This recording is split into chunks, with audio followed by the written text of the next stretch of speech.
independence for the entire country of India, and is known obviously for his nonviolent approach to achieving independence and to protesting.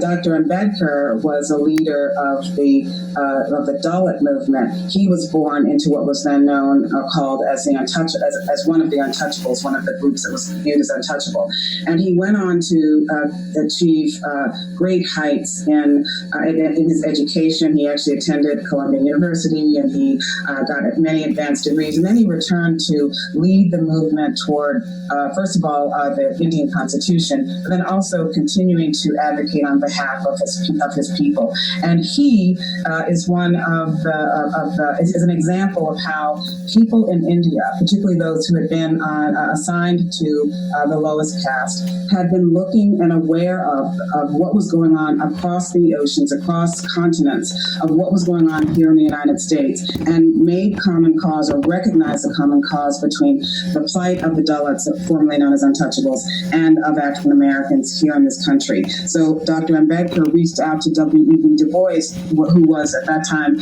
obviously one of the leaders of African American intellect and thought and philosophy, reached out to him in recognition of the connections between the two peoples and the two countries in terms of the hierarchies. Both of them recognized that hierarchy, the infrastructure of our divisions, a caste system was an appropriate term to look at how both peoples were being treated in their respective societies. Though the countries are very, very different, they share somewhat they share in the ways of subordinating the very lowest caste people in their countries. So that was Isabel Wilkerson talking about her book Caste when it first came out in 2020. Millennia ago, Dalits were called the untouchables of India, and forced into the degrading work of manual scavenging, the practice of cleaning excrement from toilets and open drains by hand in exchange for leftover food.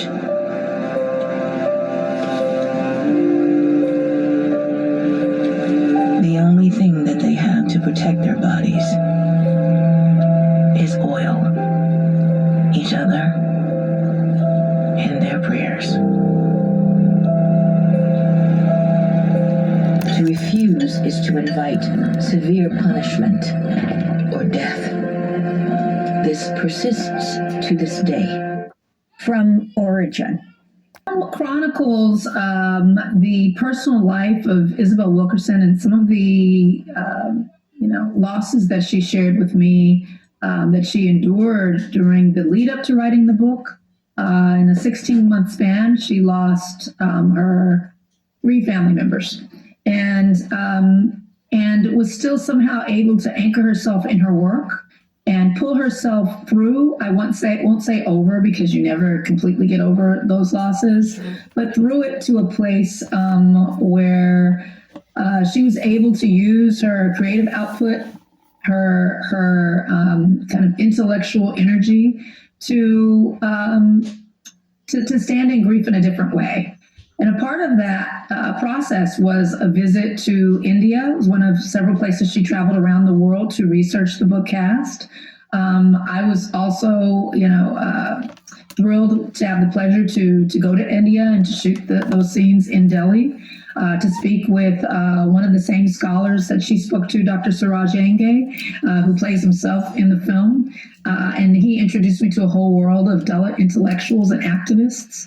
The 2 men that you see kind of performing the act of manual scavenging are 2 actual men who are in that position in India to this day.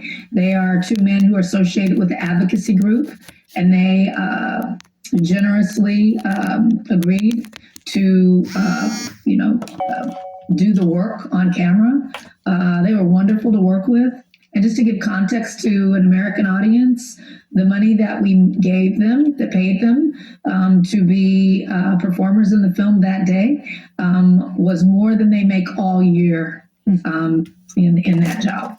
it's not even a job. It's an existence, and so it was a profound experience as described in the book for Isabel Wilkerson, and certainly for me as a filmmaker to be there. And for Dr. King, as you point out, Dr. Yes. Martin Luther King, who went to India.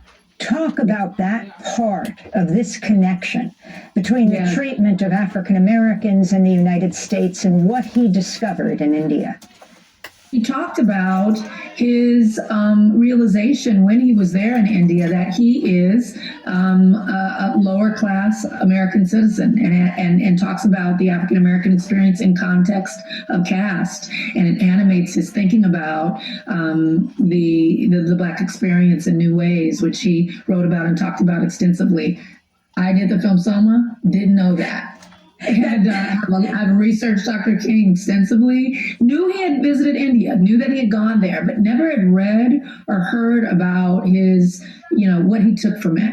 So you take us from the treatment of African Americans and the oppression of African Americans in the United States to the treatment of the Dalits, what was formerly known as the Untouchables, to what happened to Jews in Nazi Germany. And that's where I want to go next. In this clip of Origin that features a scene when the character Isabel Wilkerson, played by Anjanou Ellis-Taylor, addresses an audience about her book cast. 300 shows the Untouchables. They used to call them years ago, before they were called what they are now, I guess, in many ways. Many of them were called the Immortals. The Immortals. He was brave. The Immortals. That's what they were. He couldn't have been the only one who felt something tragic was happening.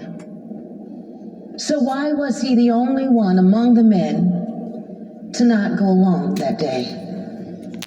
Perhaps we can reflect on what it would mean to be him today.